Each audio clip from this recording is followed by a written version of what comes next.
Bismillahir Rahmanir Rahim. My brothers and sisters, I want to speak to you today about something that is affecting you right now. Not in the past, not in the future. Right now. In this very moment as you watch this. Something that is running quietly in the background of your mind like an app you never closed. Draining your energy, your peace, your ability to be present, your capacity to trust, and your connection to the one who holds the solution to everything you are worried about. I am talking about worry, anxiety. That low, persistent, sometimes manageable, and sometimes overwhelming feeling that something is wrong, that something could go wrong, that something will go wrong, and that you do not have the resources, the answers, the power, or the certainty to handle it when it does. That feeling that has kept some of you awake at 3 in the morning, staring at the ceiling, running through scenarios that have not happened and may never happen. That feeling that has stolen your enjoyment of genuinely good moments because the background noise of "but what about"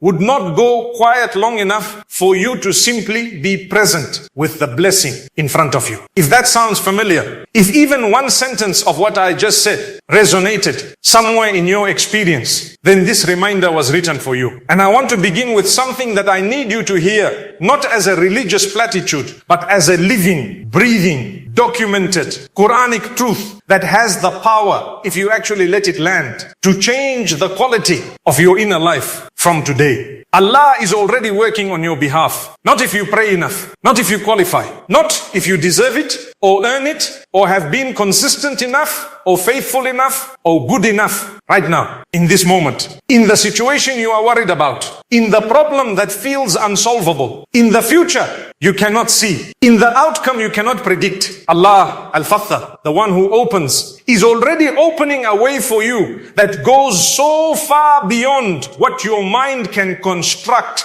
so far beyond what your worry can even conceive of as a possibility, that when it arrives you will not have a word for it except Subhanallah, except Alhamdulillah, except this was always what He had planned and I spent all that time worrying about nothing. Let us begin with the Quran, because the Quran does not just mention worry in passing. It addresses it directly, repeatedly, with the full weight of divine authority and the full tenderness of a creator who knows exactly what his creation feels. In Surah Al-Baqarah verse 286, Allah says, Allah does not burden a soul beyond that which it can bear. La yukallifullahu nafsan illa usaha. This is not a consolation prize offered to the suffering. This is a divine architectural principle. Allah built the system of human trial with your specific capacity factored in. Before the burden was placed, its weight was measured against the strength He gave you. Not the strength you feel, the strength He knows you have. And He would not place on you what you cannot carry. Which means that the very thing you are worried you cannot handle, you actually can. Because it would not be on you if you could not. But there is an even more specific and more personal verse that I want to bring to your attention. In Surah At-Talaq verses 2 and 3, Allah says something so direct, so comprehensive, and so personally targeted at the worried heart that reading it slowly, truly slowly, is like hearing your name called by the most loving. And whoever fears Allah, He will make for him a way out and will provide for him from where he does not expect. And whoever relies upon Allah, then He is sufficient for him. Indeed, Allah will accomplish His purpose. Allah has already set for everything a decreed extent. Unpack that with me for a moment. Allah will make for him a way out. Not might make, not will consider making, will make. The Arabic, yaj'allahu makhraja, is a certainty, a guaranteed output from a specific input. The input is taqwa, God consciousness, a life oriented toward Allah. The output is a way out, an exit from every situation that feels like a trap. And then the provision comes from where He does not expect, not from the direction you are watching, not through the channel you planned, from somewhere your worry never thought to look, because your worry operates within the boundaries of what you know and what you can see. And Allah operates without any boundary whatsoever. Now I want to talk about the nature of worry itself, because I think understanding what worry actually is from a spiritual and intellectual perspective helps you see it for what it is, rather than treating it as an accurate assessment of your situation. Worry is the act of living in a future that does not exist yet. When you worry, you are not responding to something that is happening. You are responding to something that might happen, constructed entirely by your imagination, based on incomplete information, filtered through your fears and presented to your emotions as if it were already real. Your body produces the stress hormones of an actual threat in response to a mental movie you directed yourself. The threat is not in the room, it is in your head, and you are suffering for it as if it has already arrived. Now add to this the Islamic understanding that the future belongs entirely to Allah, not partly, not mostly, entirely. Allah says in Surah Luqman verse 34, indeed, Allah alone has knowledge of the hour, and He sends down the rain, and He knows what is in the wombs. And no soul perceives what it will earn tomorrow, and no soul perceives in what land it will die. Indeed, Allah is knowing and acquainted. No soul perceives what it will earn tomorrow. The future is not your domain. It was never yours to know, to predict, or to control. It belongs to Al-Alim, the all-knowing. And you are worrying about a domain that was never yours to manage. This is not a call to irresponsibility or passivity. You absolutely make your effort, your plans, your preparations, and then you release the outcome to the one whose domain the outcome actually belongs to. The Prophet ﷺ said in the famous hadith narrated by Ibn Abbas and recorded in Tirmidhi, when advising the young man, know that if the nation were to gather together to benefit you with anything, they would not benefit you except with what Allah had already written for you. And if they were to gather together to harm you with anything, they would not harm you except with what Allah had already written for you. The pens have been lifted and the pages have dried. The pens have been lifted, the pages have dried. Everything that is going to happen in your life, the good and the difficulty, the opening and the closing, the arrival and the departure, has already been written by the one who knows best. And no gathering of forces, no conspiracy of circumstances, no failure of your own efforts can add a single line to that decree or remove a single letter from what was always going to be. So what exactly is your worry adding to the situation? What is it changing? What does it producing except the theft of your present peace? And here is the thing about worry that the Prophet ﷺ understood perfectly. He did not tell us to never feel concern. He himself felt the weight of his mission deeply. He grieved. He was moved by what he saw. He felt the pain of those around him. But he said in a hadith recorded by Bukhari, how wonderful is the affair of the believer. For his affairs are all good.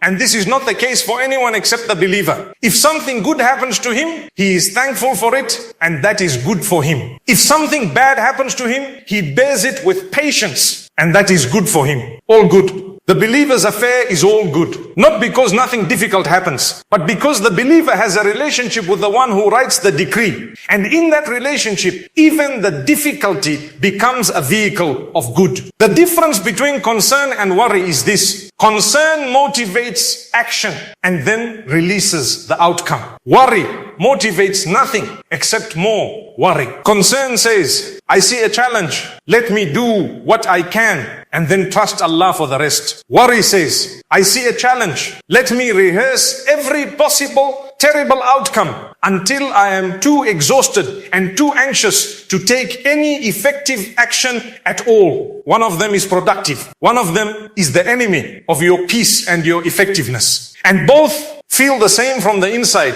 which is why you have to learn to distinguish them, to take the action that concern motivates and then make the deliberate choice to release the worry that serves nothing. Now I want to speak about tawakkul, because tawakkul, genuine reliance upon Allah, is the Islamic answer to worry. Not just an intellectual answer, a lived, practiced, daily, chosen answer. And I want to be very clear about what tawakkul is, because it is one of the most misunderstood concepts in the entire deen. Tawakkul is not fatalism. It is not giving up. It is not sitting and waiting for Allah to do everything while you contribute nothing. The Prophet ﷺ said, narrated by Anas ibn Malik in Tirmidhi, tie your camel, then put your trust in Allah. Tie the camel. Make the effort that is yours to make. Think, plan, act. Use your intelligence, use your resources, use the doors that are in front of you. Do everything within your capacity and then hand the rest entirely to Allah. Not hand it to worry.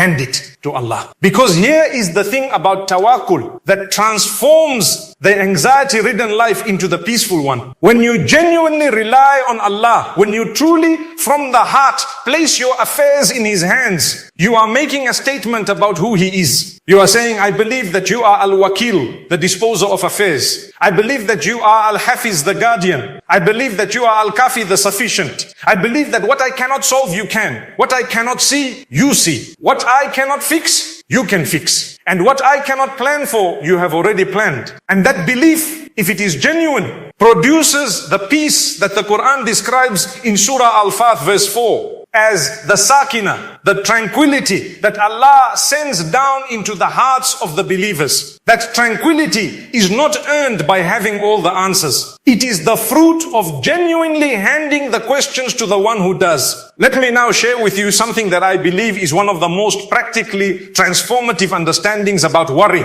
in the entire Islamic tradition. And it comes from reflecting carefully on the story of Nabi Yaqub alayhi salam, Prophet Jacob. Here is a man who lost his beloved son Yusuf in circumstances that convinced him his son was dead. He grieved so deeply, so genuinely, so completely that the Quran tells us in Surah Yusuf verse 84 that his eyes turned white from crying. He went blind from the intensity of his grief. His other sons told him to stop. They said he was destroying himself. And he said in verse 86, I only complain of my suffering and my grief to Allah, and I know from Allah what you do not know. I only complain to Allah. Not because he was suppressing his grief or performing acceptance, but because he knew something his sons did not know. He knew that what appeared to be a permanent, irreversible loss was not the final chapter. He knew that his Lord was still writing. He knew that the very situation he could not solve, Allah had not finished with. He did not know how. He did not know when. He did not know what it would look like. But he knew who was in charge.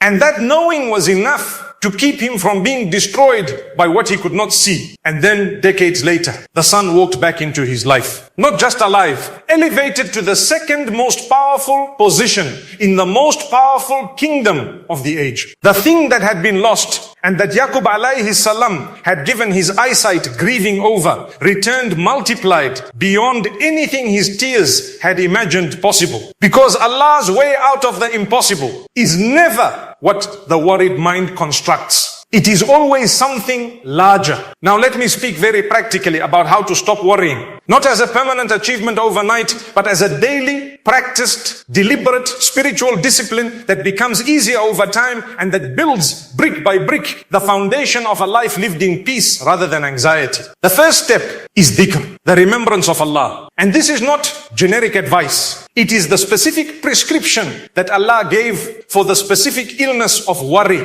and anxiety. He says in Surah Ar-Ra'd verse 28, in one of the most cited and most personally powerful ayahs in the entire Quran, verily, in the remembrance of Allah, do hearts find rest. Ala bi dhikrillahi tatma'innul qulub. The hearts find rest, not might find. Find. It is a certainty. The heart that is engaged in the remembrance of Allah has accessed the specific spiritual medicine for anxiety that was designed by the creator of the heart himself. No therapy, no medication, no distraction, no amount of reassurance from people, no amount of planning and preparation produces this rest as fully and as reliably as the genuine remembrance of Allah. Make dhikr your response to worry. When the anxiety rises, when the mental movie starts playing its terrible scenarios, instead of following it deeper in, reach for the remembrance. Subhanallah, Alhamdulillah, La ilaha illallah, Allahu Akbar, Hasbunallahu wa ni'mal wakil. Allah is sufficient for us, and what an excellent disposer of affairs. This last one, Hasbunallahu wa ni'mal wakil, is recorded in Sahih Bukhari as the words of Ibrahim alayhi salam when he was thrown into the fire. And the words of Muhammad sallallahu alayhi wasallam when people said to him that his enemies were gathering against him. Not the words of defeat, the words of the one who has chosen Allah over their fear. And Allah responded to Ibrahim by making the fire cool, and to Muhammad